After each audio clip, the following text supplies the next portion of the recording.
Good morning, everyone, and welcome to Fuel for Success, episode number 59. This is Fuel for Success, the only live daily internet talk show where you get to choose the toppings and we always keep it under 500 calories. So, good morning. Good morning, Matt. Daily talk show in the world, my friend. That's right. Hey, my lighting's a little dark here. I literally just got set up here, and like 2 minutes before we went live, they shut the lights off in this whole lobby area. So, what am I going to do? We're just glad you're here, my friend. That's all that matters. Hey, notice we're in two different locations now. That's kind of sad. It is.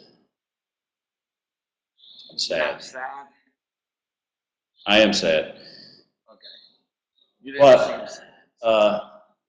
I am. I mean, I'm glad, I'm happy that you made it home safely and that your flight was easy. And I'm happy that I get to spend the day with my wife. And I'm probably going to work quite a bit today and tomorrow, but I'm also going to not work for quite a bit of time also. So I love that. That makes No, sense. I love that right there. I'm going to work, and I'm not going to work.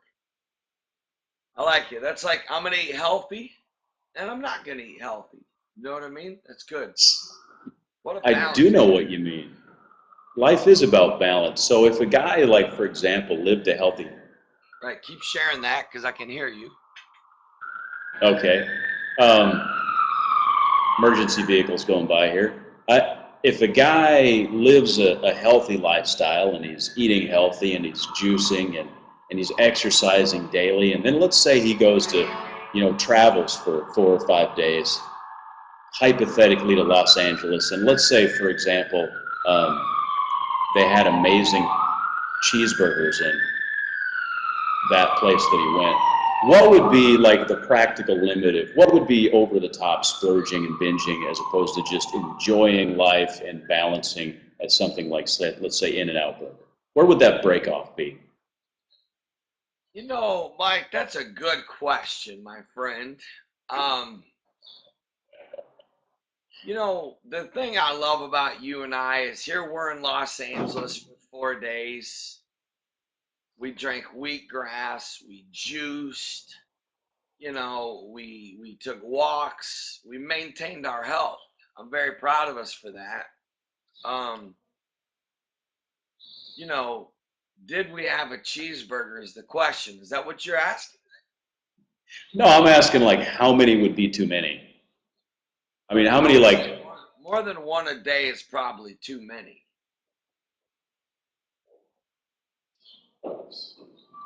Okay. I probably need to do a little extra. See this? They named a bottle of water after you. Yeah, right.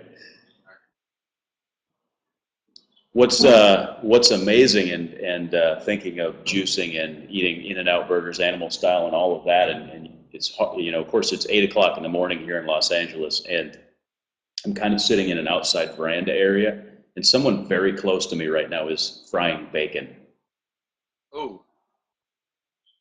And that smell of bacon is hard. Yes.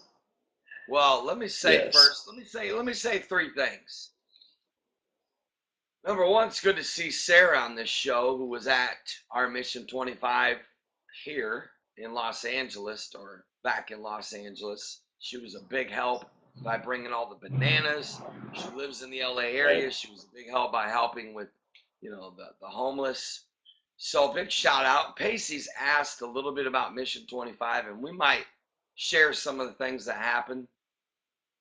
So last night, Mike, I'm thinking to myself, okay, I had In-N-Out a few times. Now it's time to get right back into my healthy lifestyle. So I literally have like an hour before my flight, and which, by the way, there's no way I would have made my flight last night. But props to you for finally, for the first time in the history of me driving with you, you stopped driving like a grandpa. That was just refreshing to see you actually go the speed limit and even a little bit beyond, It was refreshing to see you blare on the horn, to get a little frustrated at some drivers. It was cool to see, you know. Just, hey, for our viewers, here's how extreme it was. You actually, I'm pretty sure you pled the blood at one point because you were so freaked out I was going to hit somebody. So I scared Yeah. Maddox driving. And I'm not the best driver, am I? Yeah. Actually, you're a very skillful driver, but there's a difference between a NASCAR track and a highway. Just saying. Well, we did get pulled over Sunday morning. We'll tell you about that maybe. But anyway, so I get in the airport. I got an hour, and I got a long flight, and I hadn't eaten since lunch. And I believe you should eat every 3 hours. I really do. I believe that healthy people eat smaller portions every 2 to 3 hours, and I think that's the best thing we should do. And believe it or not, you lose weight doing that. You stay full. What happens is when you go a long period of time without eating, you eat more. So let's say you eat at lunch, you get busy, and then you don't eat again till like 9 o'clock at night. Most people, if they don't eat every 2 or 3 hours, they end up eating more. Well, I was in the airport and I was trying to find something healthy. Bro, I must have went to like 5 places looking on the menu just for something healthy. And it was almost impossible. There was literally no options to get like something healthy. And so after walking around 5 different places, I gave up. I said, you know what? There's just nothing healthy here. So I went to the gas station or not the gas station, but I went into the store and I bought a couple of bags of almonds and a big thing of water. I mean, a big thing of water. Something this big. And you might say, why'd you buy a big thing of water? It was even bigger than this. Because even though I was hungry, I didn't want to eat a cheeseburger. I'd already allowed myself to do that a few times. I didn't want to eat a slice of pizza. I didn't want to eat something bad, chili or whatever. So by getting the almonds and then just drinking a lot of water, I just kept drinking water, I felt full. And then obviously when that happens, you wake up feeling better. Like my plane landed this morning at 5:40 in the morning, I felt better. I felt clean. I felt refreshed. Now, had I eaten a cheeseburger last night at 10, 11 o'clock at night, I would have felt gross. And I think that's what a lot of people need to realize when it comes to eating healthy is ask yourself before you eat this, am I going to regret eating this? And hey, Mike and I'll be the first to tell you, we believe in balance. We believe in it's okay to have a cheat day. We believe that it's okay to have a piece of the birthday cake. But you've got to keep it balanced. And when the birthday party is over, like I will say this in our defense, Mike, we literally were taking 4-ounce wheatgrass shots, large carrot and apple juices through the day, just to try to keep our body, keep that healthy, not losing it drinking Cokes. We're still drinking a lot of water, a lot of green tea. And that's the key, my friend, is not to lose it completely and not to allow yourself to just let yourself go. So shock your body, get right back into it, and make the healthy choices. I don't know why I went off on all that. But anyways, Mike, Mission 25 LA was extreme. It was absolutely amazing. Of course, every Monday after a missions trip, we kind of share a little bit on our show because Fuel for Success doesn't get to hear a lot about Mission 25. So a lot of our viewers hear a lot about health. They hear a lot about life coaching and motivation and spirituality and business and entrepreneurship and family and relationships, but not always get to hear a lot about Mission 25. This weekend was one of the most, it's hard to say, because you could easily say that it was the best. You could easily say probably one of the most impacting experiences of our life. But I don't want to say those words and people miss the real power of what happened. Because a lot of times we say cliche, man, it was amazing, Right. right? Or it was life changing. When we say it's life changing, like when I tweeted last night and said, I'll never be the same, that's not me just saying it. Like, I'll never be the same. So much has changed in me by being on Skid Row, by being in these ladies' shelters that we go to. It literally, Mike, and I know you feel this same way, it changes us. It makes you so grateful. It makes you less apt to complain. It makes you believe you can go through anything. You know, when I look at a 12-year-old girl who's living on Skid Row, going from house to house, trying to find a place to stay. Sometimes they can stay with a friend, sometimes they can't. And I look at her smile and her positive attitude, and she just seemed so grateful. She was just so, it just that sticks out to you, when you see that kind of stuff. Mike, what really stuck out to you this weekend at Mission 25? Why don't you share a little bit of that? Let's just share a little bit about Mission 25, and then the last 5 or 10 minutes we'll give some good health principles and inspiration. How's that sound? Hey, sounds good to me. It's if you haven't been to Skid Row, it's hard to really even explain it. You can see pictures and videos, and until you're there, and there was the moment that really is cemented in my mind was after we were at the ladies' shelter and it was dark. It was like 10 o'clock at night, 9 o'clock at night. We went down to Skid Row and we were handing out food and serving the people there. And we were standing there on the corner, and it's dark. When people are like in bed in their, they have tents. A lot of times they take 2 shopping carts and like flip them upside down, pull a tarp over the top of them, they sleep under that somehow. And we're standing there, and there's rats literally running through the streets and running up in, there's under the tents and in where everybody's sleeping. And I'm thinking about, you think about living on the street, and it's hard to even comprehend it. And these are people, this is somebody's son and somebody's daughter. Yeah. That at one point was a little kid, coloring in a coloring book, that, had an Easter outfit and whatever, and here they are sleeping on the street, and there's rats running in and out where they live, crawling on them, and these are human beings in America.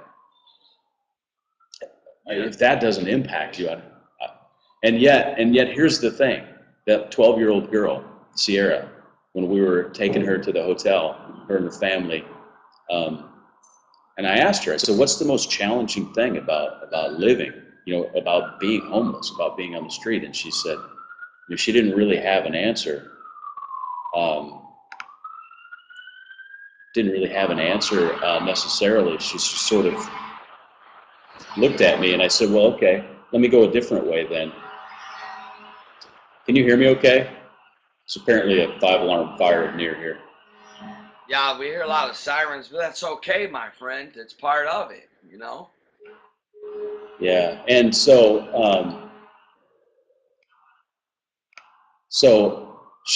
I decided to ask a little differently, and I said, well, okay, there must be something cool about living on the street, right? I said, what is that? And she just said simply, well, at least I have some place to stay. And what I've found is that so many of the folks that I meet that live on the street, they're grateful for everything they have, and that impacted me. One other quick thing, if I could. Well, yeah, go ahead. Absolutely.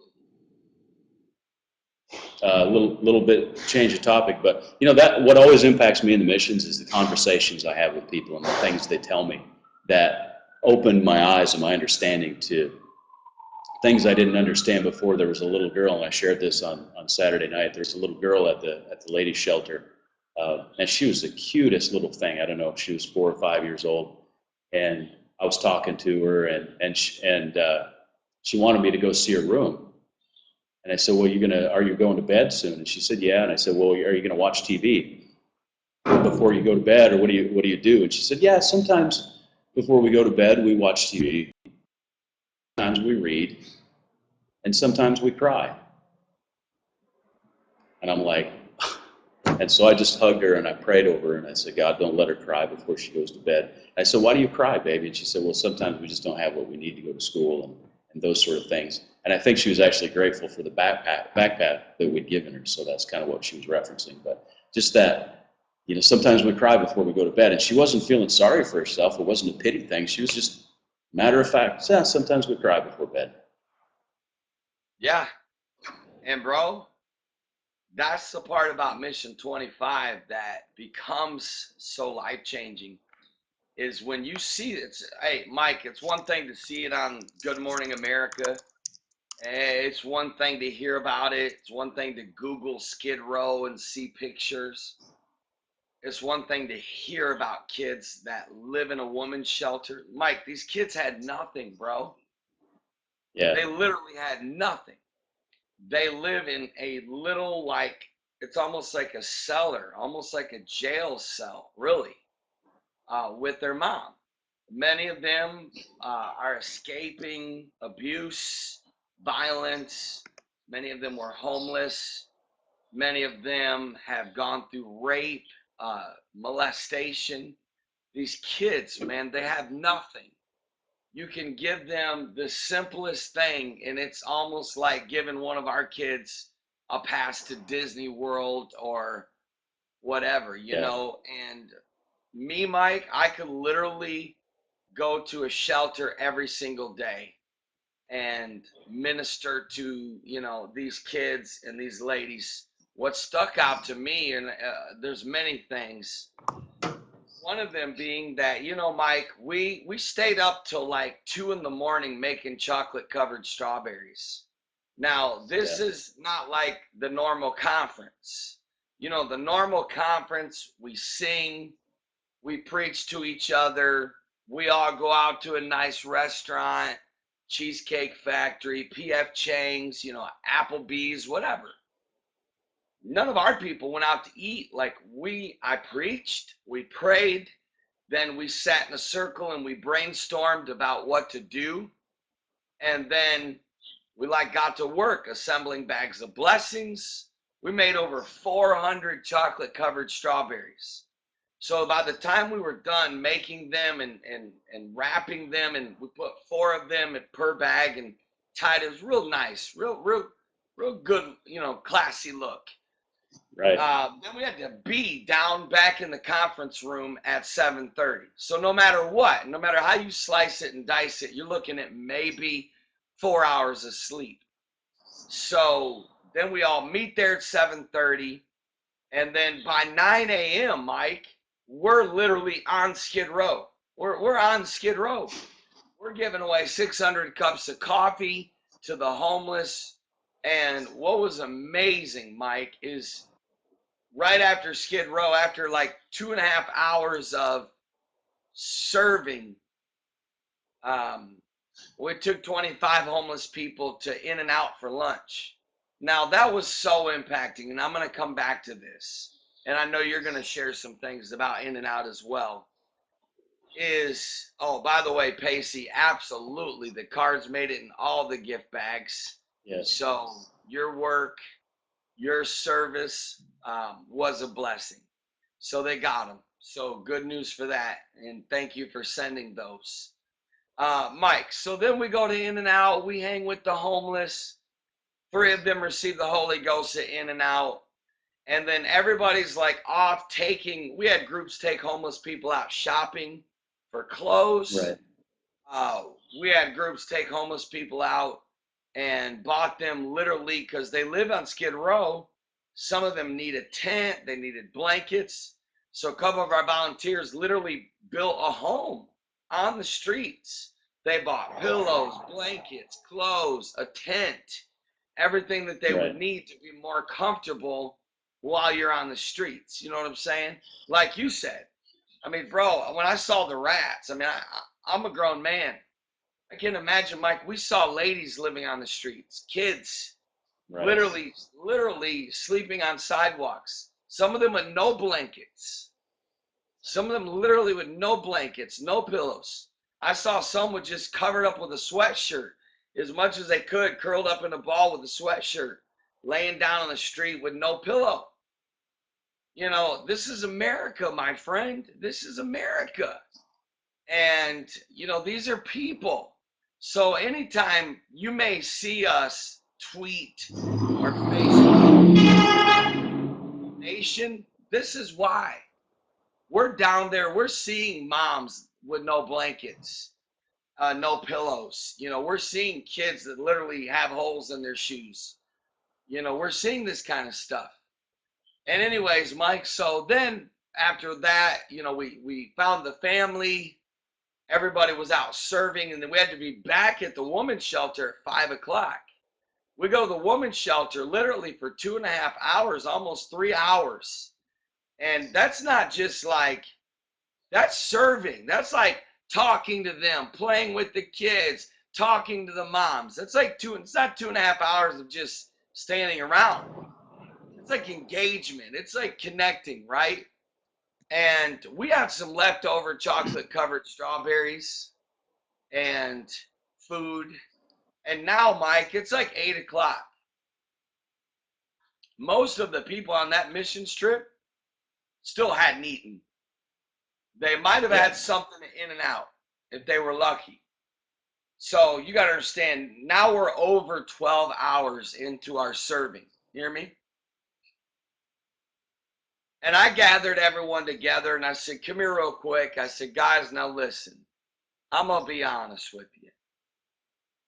We still have more food. We still have more chocolate covered strawberries. You know, Mike and I are going to go back to Skid Row. Now, friends, to go to Skid Row during the day can be scary for the average person. To go to Skid Row at night is not even advised by the people that live on Skid Row. And I said, you know, guys, listen, I want you to know that Mike and I are going back there to deliver the rest of these chocolate covered strawberries and food. And you guys don't have to go. We're not going to think less of you. We understand it's been a long day. We understand it's Skid Row at night. Some of you may not feel safe going there at night. And, you know, I said, so you're off the hook. In other words, we're literally not going to be upset. We're literally not going to be disappointed. And, bro, mind-blowing, 100% of the volunteers at Mission25 that weekend went to Skid Row with us at 9 o'clock at night. You know, and when we got down there, Mike, and we started giving away the chocolate covered strawberries and the subs and the pizza, mind blowing. The people came from everywhere. Bro, they were so grateful. I know people can say it's Skid Row, you know, be careful. Guys, I just got to tell you, and I know Mike can vouch for this. I've done the homeless for years. Hear me? Years. I've been everywhere. Skid Row, New York, New Orleans, Chicago, DC, Tampa, everywhere where there's homeless, I've been there. You hear me? I've been in the slums, the ghetto. Mike, I'll be real with you. I mean, A, there's just this protection from God. I can't explain it. B, there is this love. There, like these homeless people, when they know that you're real, and I'm going to give you an example real quick. Yes. We actually had a homeless lady who was a volunteer at Mission25 that drove all, you know what, watch this. The lady was homeless. She's just now getting back on her feet. I got to read you the Facebook message she sent me. She drove from Modesto, California to Los Angeles to serve with us. She's not a Christian. She don't even really believe in God, but she came to serve the poor with us. And one of the things that she said that was so impacting, Friday night, she said, when I was homeless and people would go to these shelters, a lot of them would just slop the mashed potatoes on the plates, but never talk to you. I think what makes us different, Mike, is that we talk to them. We like sit there and really show interest. We hang with them. We're not in a rush. It's not, hey, here's your pizza, and then you don't even look them in the eye. God bless, here's your pizza. There's like, how you doing today? There's that looking in the eye. There's that showing concern. I got an email from Amanda who came to our Mission 25, who I told you was homeless. She said, I wanted to keep in contact with you guys. I would like to go to more of the Mission 25 stuff, but unsure how to do that. Thanks for letting me be a part of this. I'm still learning about God and what God is all about, but love to give, and do what we did in LA. I hope you can tell me what I can do to get to be able to come to another Mission 25. Mike, that's what it's about, my friend. You know what I mean? I could keep talking. I just realized we're down to 26 minutes here. I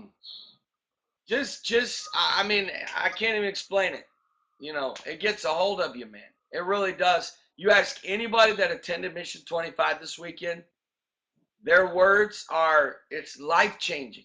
Their words are, I'll never be the same. They wake up in the middle of the night thinking about these homeless people, about these children, about these ladies.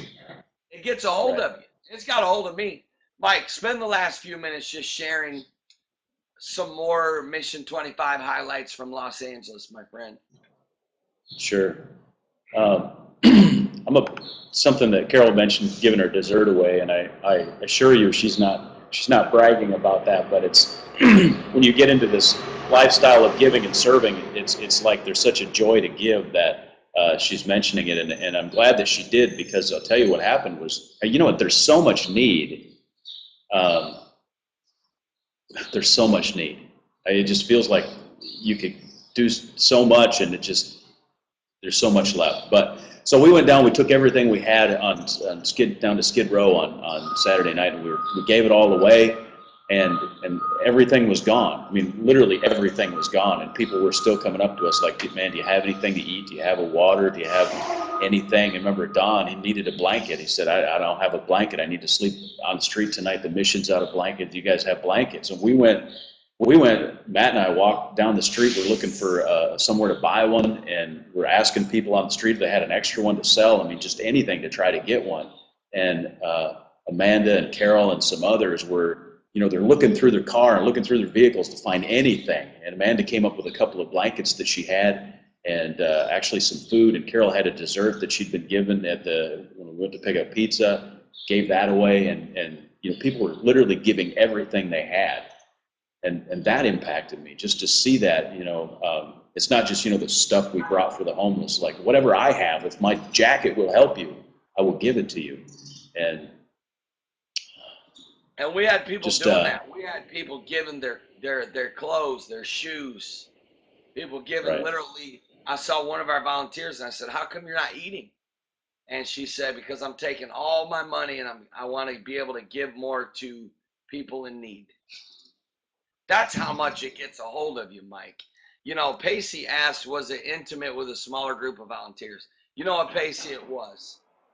We had 22 total volunteers this weekend in Los Angeles. Usually the average Mission 25 has right about 100 to 150.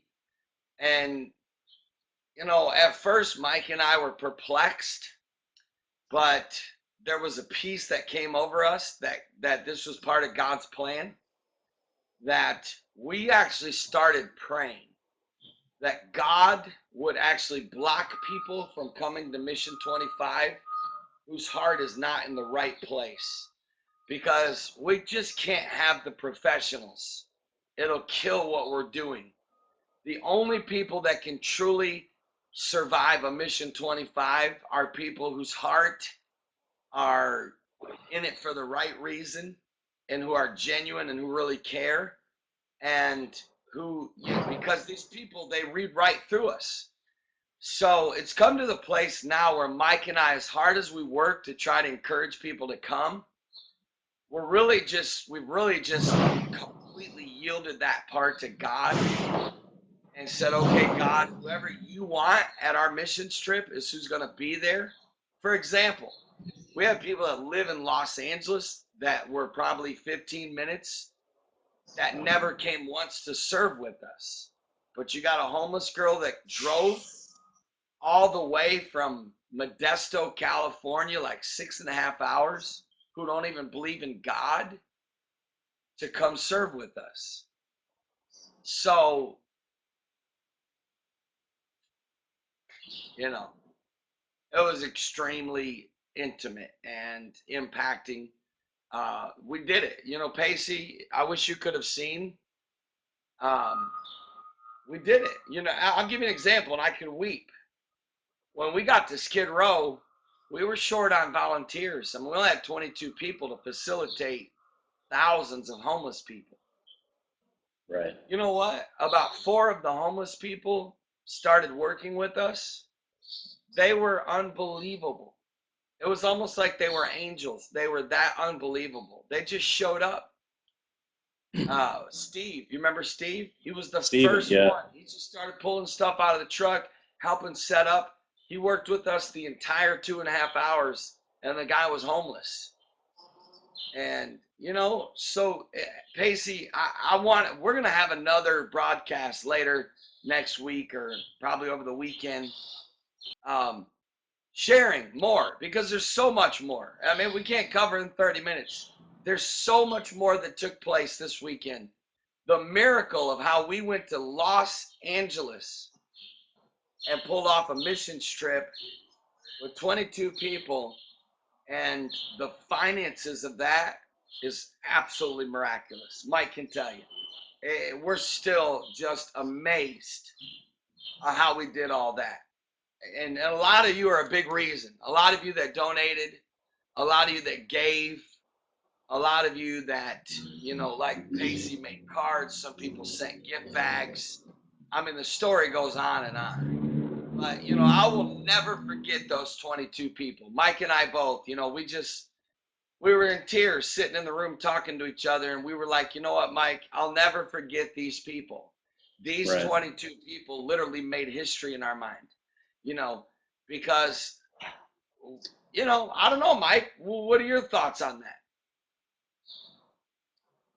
Well, like I said on Saturday night, I looked around that room and looked at the people that we served with all day, and you know, in a group that size, nobody hides in the shadows. You know what I'm saying?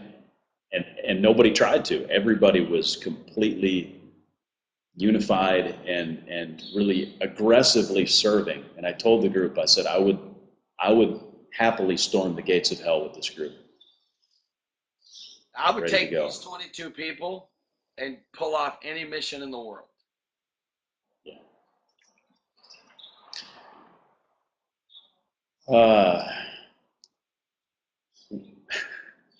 We're at 33 minutes, my friend.